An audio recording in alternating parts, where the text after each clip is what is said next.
Howdy gang, Clint Rolls here, Delta Valves and CVS Controls. What I got here today, I've got the CVS 3400 Smart Positioner. I get a lot of questions on mounting and calibration and things like that, and I just really wanted to go through everything today as far as what's included in the mounting kits and things like that. Basically, when you get this, you want to get the positioner. If you're retrofitting it in the field and you're not just replacing an existing positioner, you want to get the positioner, the mounting bracket, and a universal mounting kit. It's a MTG Alpha SST. Universal mounting kit is universal for Fisher, CVS, and Dynaflow, and could possibly be fitted on other valves like a Chemray, a Masonil, and things like that. I'm not quite sure. Maybe could help get you there with slight modification. Anyhow, I'm going to go over the universal kit. So the universal kit comes with anything you would require for a size 30 all the way to a size 70 Fisher or CVS actuator. Basically, to get started, we've got a mounting configuration deal. So I already know, basically comes with all the bolts, but this bracket actually goes on bolt set number 2. So going from the top, 1, 2, 3, 4, goes on number 2.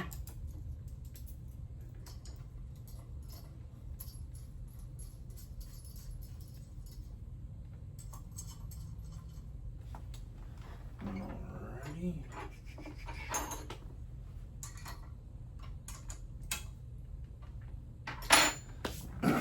Now,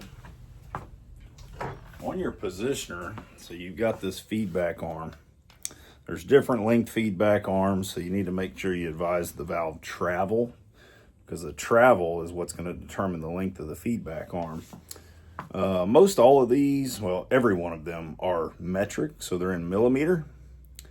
When you give the valve travel, this valve happens to have a 3/4 inch travel scale, so you just convert 3/4 or 0.75 into millimeters, which is basically 20 millimeters, which is way back here. It's like the shortest setting on this feedback arm. You need to know that, so that's where you want the placement of that 20 millimeter mark dead center of the pad, so that your linkage is completely straight up and down lined up with the valve stem, basically. So in doing so, you've got these spacers and washers. So you want to put a washer on the bolt, and then you're going to have a washer on the spacer. The spacer on the washer, these are nylon spacers. So the spacer on the washer is to ensure that when you tighten it up against this smaller diameter piece, it doesn't just compress into it, because this will, it's plastic of sorts, so it will collapse into it. So you put the washer, and no worries from there. So what I like to do is I'll slip a bolt through, and I know from my travel holding it up here that 3/4 inch travel basically is going to put my 2 mounting bolts right here side by side. Let's see here. So I put my 1 bolt with the washer on the other side, then I'll put my spacer and my washer, and I'll go ahead and get this one started.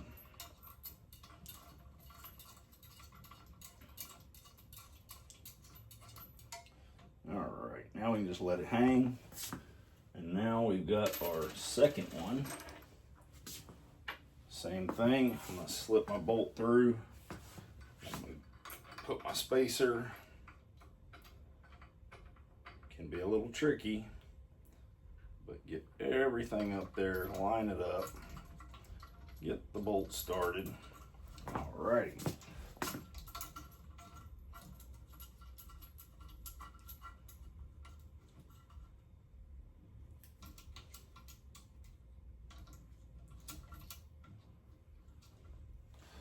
Now what I like to do, after I've got it loosely on there, I will hold this up and I will try to get that 20 mark lined up exactly center of the pad. That looks like that'll do it.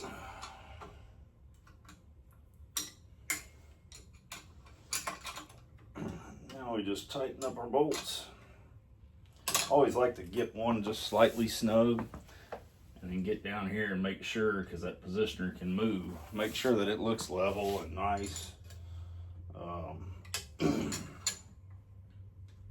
Sometimes if you don't pay attention to that, you can get done and then go back, step back and look at it, and all of a sudden you're like, oh, well, positioner's, you know, a little crooked. All right, so with all that done, I'll roll back here. So you've got 4 choices in the feedback spool link. So what these are is they are threaded.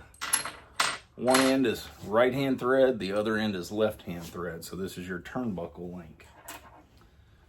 These are the turnbuckle ends. One of them is right-hand thread, the other is left-hand thread. So basically, what I like to do is I will run this nut to about the halfway point of the thread, and then I'll screw this in. That just ensures I've got good thread engagement and a good amount of adjustment. And that nut already looks like it's halfway there. So screw that in. So I've got lots of adjustment. I don't have to worry about running out of thread or the thread falling out, nothing like that. Now, what we've got, so you've got a couple of different rods on your size 30 and 34s. You're gonna get this rod. It's a straight threaded rod that screws into the connecting block, so that's what provides the feedback. On your larger actuators, you're gonna have this one because the thread in the connecting block is larger, and then it's gonna neck down to the same as this. So for today, we're using the small one. So we start our nut on there, get that going, and then you'll see the thread right in the middle of the connecting block. You'll want to screw that in until it bottoms out. Once it bottoms out, you'll want to take your 7/16 wrench and lock down that jam nut to the connecting block. All right, we got that done. So next, so these are, you know, called rod end bearings. So they are actually bearings. And the way you're going to connect it to the feedback link is with this bolt and nut. This is stainless steel 7/16 bolt and nut. I like to start it on here. Oh, sorry, getting ahead of myself. So when it goes on the rod down here, you want to have a jam nut. So there's 2 nuts that come with the kit. You'll want to put one on first, put your link on, and then put the next one on, and then tighten them together so that it cannot move. I'm gonna put the first one on.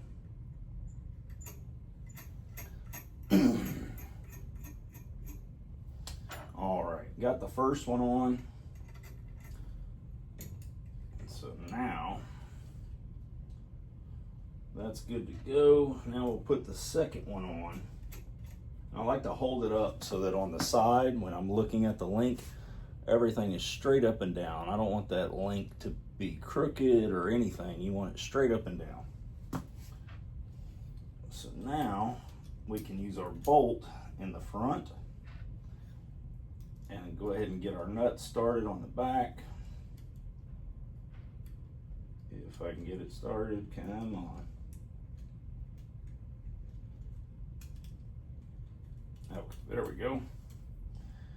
Now I line it up on the 20mm mark.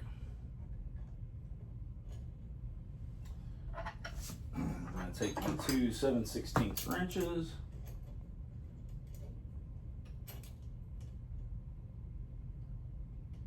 Make sure it's good and lined up. If you go too short, it can over travel the arm and damage the positioner. If you go too long, then your feedback arm, instead of going full travel, it'll go short and you'll get poor control, poor calibration. Sometimes it won't even calibrate. So now that we got that done, let's go back. Let's tighten our nuts here so they're jammed together nice and tight. All right, everything's tight, everything looks good. Next, I'm gonna bring you over here.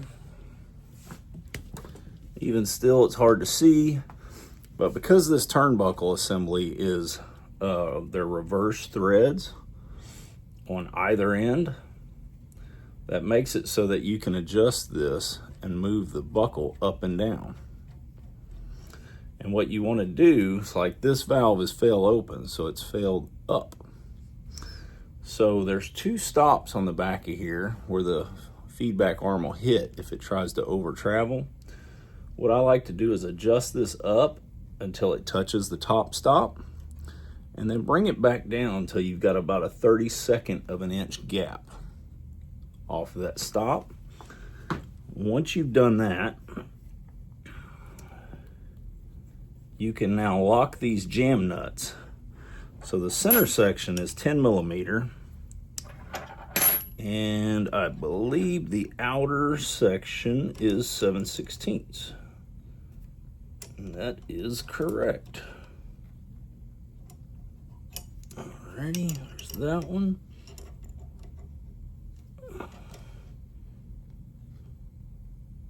All right, got that locked down. Everything's good.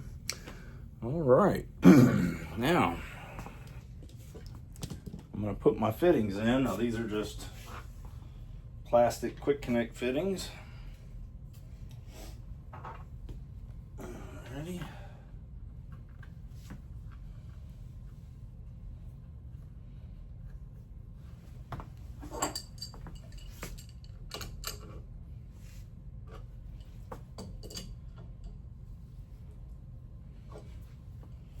All right, each one of these ports is marked.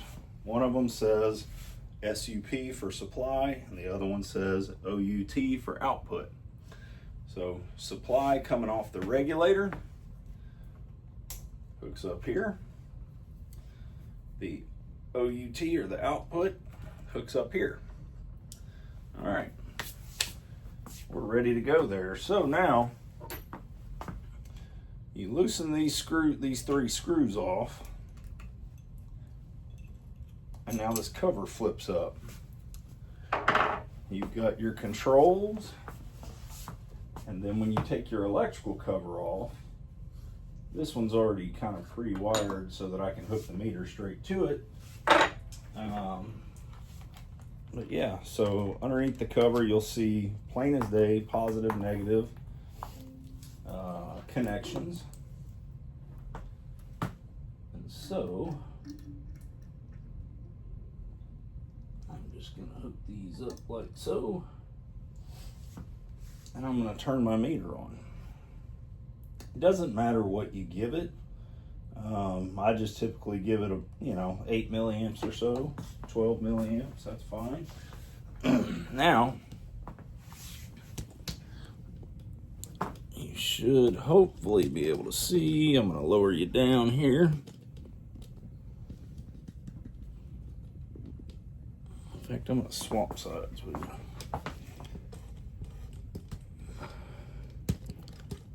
Let's see here. All right. Okay, now, so what we're going to do, you've got escape, enter, negative, positive.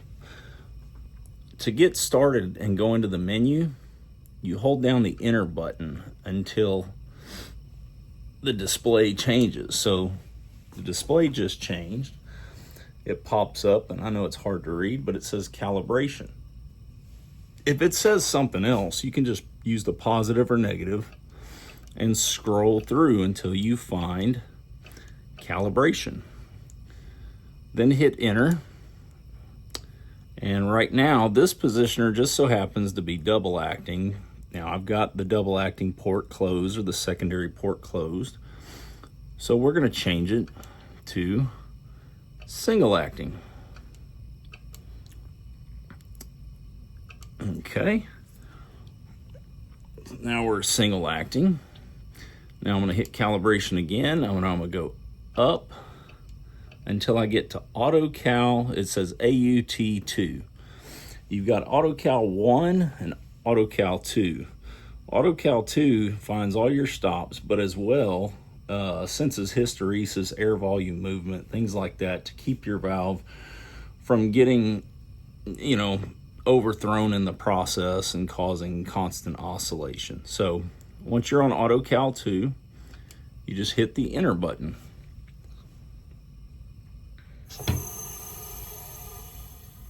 Now it's going to stroke down. It's going to find the seat. Now it's going to go up and find the up stop in the actuator.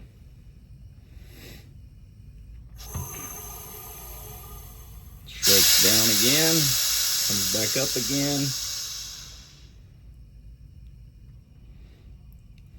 Does lots of things. I used to be able to call this out right off the top of my head, but here in a minute, I think it's going to go almost closed, and then it's going to bleed back real slow until it gets to 50%. Something like that, but we're going to watch it calibrate for now.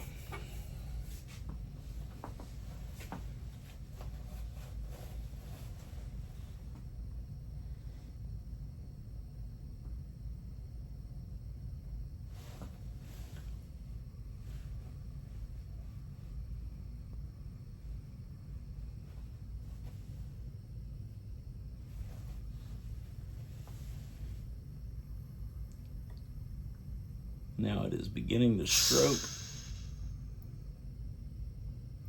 Now I let back off. Going through the motions.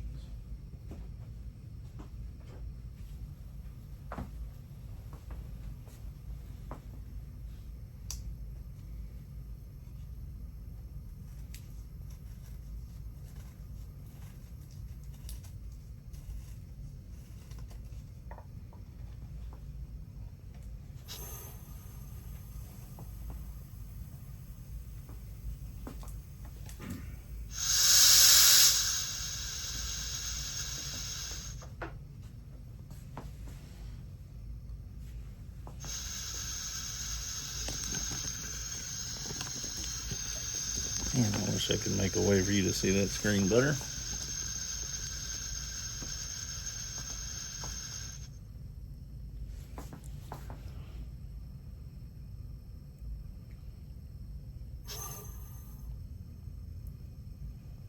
Yep, so now it's finding 50%.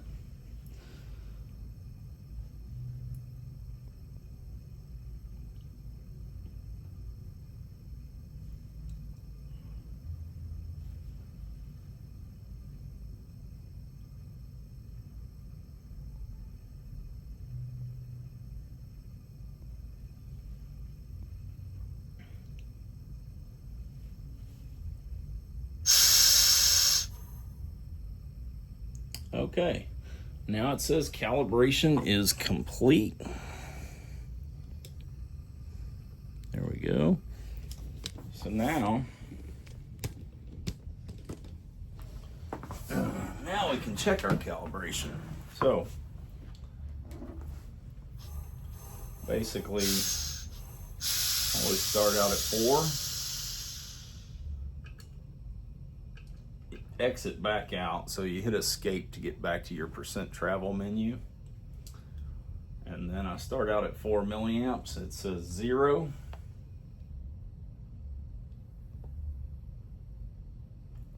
at 4.2 I'm already getting readout here, I'm getting movement here, and I can feel it verified with the stem. That's great. Now I'm going to go to 25%, verify on my travel scale. Verify on here, it's saying 24.9, which is very close. 50%. I'm at exactly 50.1%. 50.1, not 51.